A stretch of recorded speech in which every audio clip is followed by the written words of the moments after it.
ఢిల్లీ నగరం ఒక మధ్యతరగతి ప్రాంతం. ఉదయం 7-7:30 ప్రాంతం.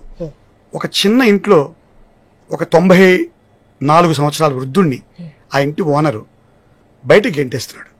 94 సంవత్సరాలు ఇంటి ఓనర్ బయటికి గెంటేస్తున్నాడు. అయ్యా నన్ను కొంచెం టైం ఇవ్వండి, నా పెన్షన్ రాగానే మీ ఇంటి అద్దిస్తాను అంటున్నాడు. ఆ ఇంటి పక్కన వాళ్ళు కూడా వచ్చి జాలి చూపిస్తున్నారు, వద్దొద్దు ఆయన ఎలా తప్పిది, పెద్ద మనిషి 94 సంవత్సరాలు. ఇంటి ఓనర్ ససేమిరా అంటున్నాడు. ఈయన పెద్ద పెద్ద సామాన్లు ఏం లేవు, ఓ బకెట్టు, ఒక చిన్న జాకెట్టు, ఒక శాలువా, ఇలాంటివి 4-5 ఐటమ్స్ కంటే ఎక్కువ ఏం లేవు ఆ పెద్ద ఆయన దగ్గర. 94 సంవత్సరాలు వృద్ధుడు, కానీ తేజస్తో ఉన్నాడు. సో అందరు కలిపి కన్విన్స్ చేశారు ఓనర్ని, అలా గంటద్దు బాబు అంటే ఒప్పుకుని ఇంట్లో రానిచ్చాడు. కానీ 2 నెలల్లో నా అద్దె బకాయిలు చెల్లించాలని ఒక కండిషన్ పెట్టాడు.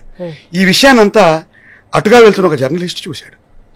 ఈ గెంటేయడం 94 ఏళ్ల మనిషి మీద ఇంత కర్కసత్వం, ఇంత నిర్దాక్షిణ్యంగా ఉన్నారా మనుషులని ఇదంతా పిక్చరైజ్ చేసి ఆ పెద్ద ఆయన ఫోటోలు తీసుకుని, ఆ ఓనర్ ఫోటోలు తీసుకుని, ఈ మొత్తం ఎపిసోడ్ వీడియో తీసుకుని ఆయన వాళ్ళ పేపర్ ఆఫీస్కి వెళ్ళిపోయాడు.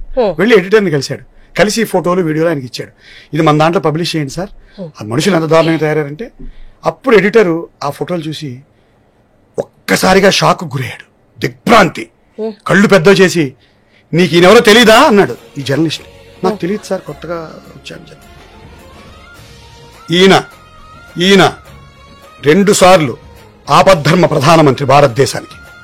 ఈయన 2 సార్లు ఆపద్ధర్మ ప్రధానమంత్రి భారతదేశానికి. 1962 నుంచి 78 దాకా 4 సార్లు లోక్సభకి ఎన్నిక కాబడిన పార్లమెంటేరియన్. భారతదేశానికి లేబర్ మినిస్టర్గా పనిచేశారు, భారతదేశానికి హోమ్ మినిస్టర్గా పనిచేశారు, భారతదేశానికి కల్చర్ మినిస్టర్గా పనిచేశారు, భారతదేశానికి పవర్ మినిస్టర్గా పనిచేశారు.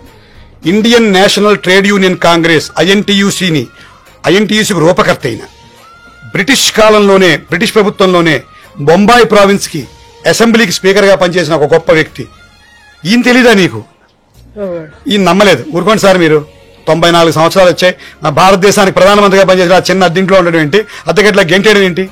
ఆయన ఫక్త్ కాంగ్రెస్వాది, విలువలకు నిలబడే మనిషి. పెన్షన్ తీసుకోలేదు, పార్లమెంటరీ దానికి వచ్చి డబ్బులు తీసుకోలేదు.